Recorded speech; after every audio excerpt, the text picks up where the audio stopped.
Angela, good afternoon. First of all, it's wonderful to have you here. Thank you for joining us on the Inspire and Connect Africa set. Angela, you come from a long way away. You're based in New York now. Why was it important for you to be here?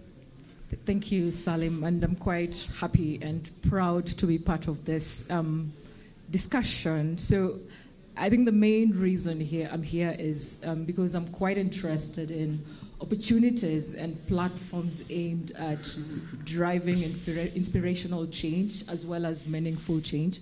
I think I like the entrepreneurial angle. I think that is something that's quite a keen interest for me, looking at some of the needs that entrepreneurs have in Africa. Yeah.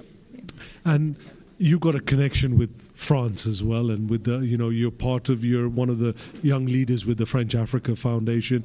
How did you get connected that way? Was that while you were here in Kenya, or was something you did when you moved? So that is something that happened when I was here in Kenya. I've always been on the lookout for opportunities to grow myself, acquire skills that would enable me navigate international and global platforms quite confidently. And I felt that the French African Foundation, given the structuring of the program as well as the linkage between France and certain select African countries, provided the perfect opportunity for this.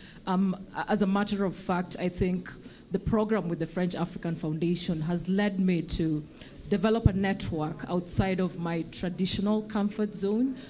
It has provided opportunities for mentorship and sponsorship, and I can actually confidently say that it is because of the partnership and the leadership opportunity with the French African Foundation that I was able to successfully navigate the move to New York City. Yes. How are international financial institutions supporting the African ecosystem? For many decades, we've always been sort of the weak partner and dictated to. How is that changing, and how are some of these institutions connecting more with our ecosystem here? I think the first thing I would say is that, as a starting point, and this is quite traditional, international financial institutions are providing access to affordable financing, which I think is normally a critical concern for African startups and entrepreneurs.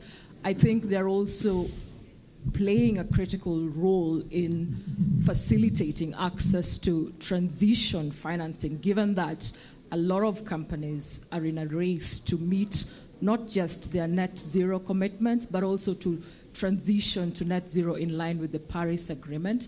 And I think that kind of support to aid transition is quite critical.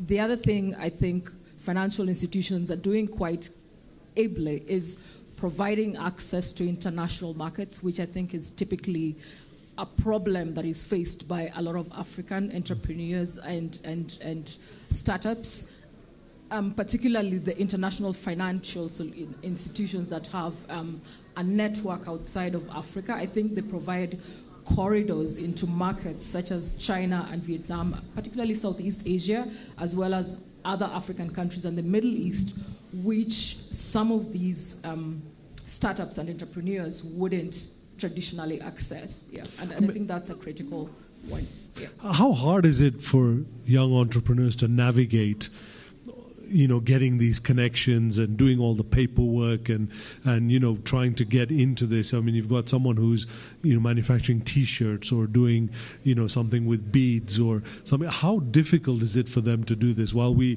talk about the grand scheme of international institutions helping, does it really trickle down to the small entrepreneurs? That's an interesting question. I think it is known, notoriously known to be, difficult for your typical one-man show, startup or entrepreneur to access international markets. But I think a lot has gone into education and creating networks that facilitate, this kind of access. So I think with the right kind of partnerships and access to information, a lot of these kinds of challenges can obviously be overcome. There definitely is a lot that needs to be done.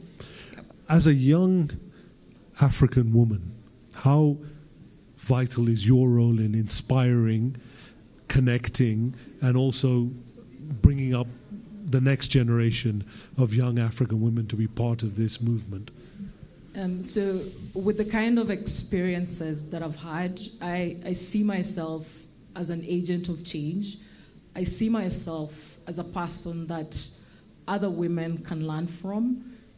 I see myself as a person that can pretty much drive change and discussions around, some of the barriers that women traditionally face trying to I wouldn't want to call it the glass ceiling. I would want to call it trying to access growth, because that is exactly, what it is.